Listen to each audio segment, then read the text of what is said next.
a lot of those things because that's the way God created us. But the things that are important, significant, that are the strongholds, the important things, those flow right through us to our children. And that's generational thinking.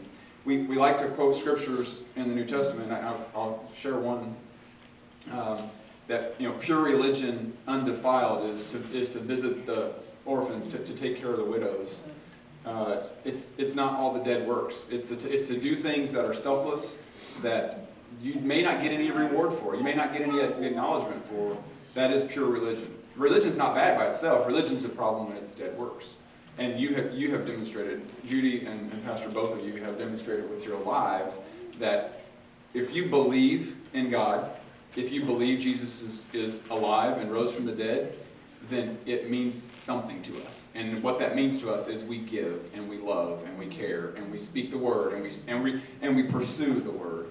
So that's what you've done in us, and I believe that's why our children have such peaceful lives. I mean, we don't. A lot of people just assume and believe that your kids have to go through a hard time in life and do all the bad things and then come back to the faith. That's not true. I'm, again, a theory until they're 30, 40, 50 years old. But what we don't see our children experiencing those hardships because of what we have and who we are. And what we have and who we are is because of what you poured into our lives. So it's very, very significant. So I'll leave it at that. I appreciate that you chose the fisherman route to do things that, to get away from work, get away from life and kids and things. And I enjoy the carpentry aspect of who Jesus was.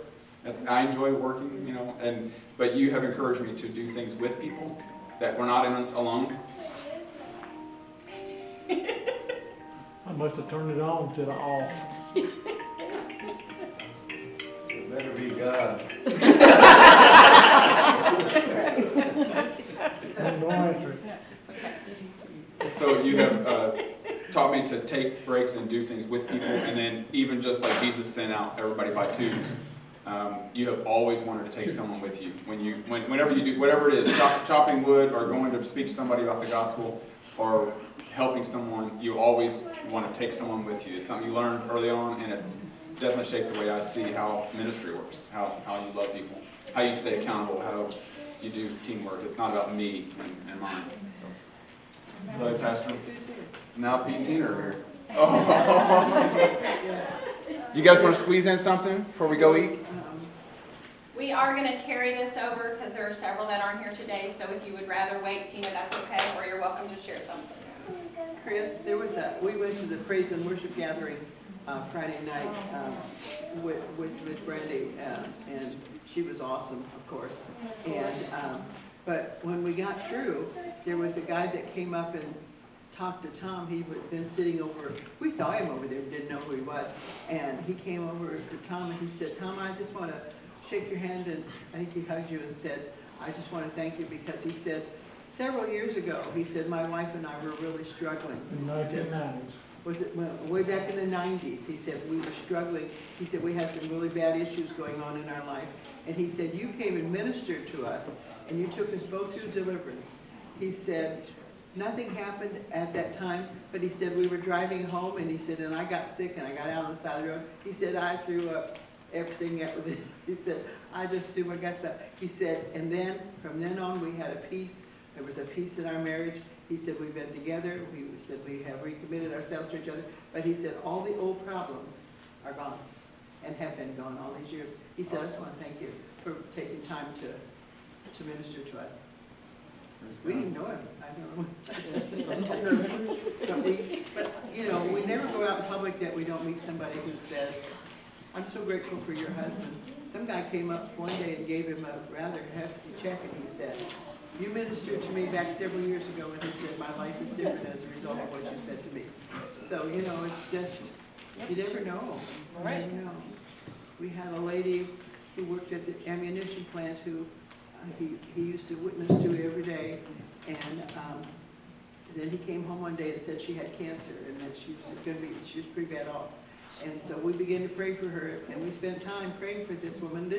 I didn't know her at all, but we spent time praying for her. And about 8 or 9 years later, we were at a big meeting in Louisville at Evangel Tabernacle, and this lady came up and she said, Tom Cox, she said, I have wondered about you. She said, you witnessed to me about Jesus Christ. She said, and I was not saved. And you witnessed to me. And she said, I not only got saved, the Lord healed me of cancer, gave me my life back, and now I'm a missionary to some Middle Eastern country. And Wow. she said, and I just want to say thank you for being bold enough to speak to me. Praise God. Yep. So, and that, we've heard that all our lives, we've heard things like that, you know, so. And it's helped me too. It's really been a blessing to me to be able to see him be bold enough to intrude on somebody's life, whether they want him there or not. And he doesn't mind to go run in where angels fear to tread. And so I've learned that from him, to be able to do that. You have ministered to a whole lot of people that Pastor couldn't minister to, though. That's right. There's a lot of people I've seen in Yeah. 45 years that Very true. that have had bad experiences with men, and they receive the things you say because they're so easy. You make everything sound like it's so easy to do.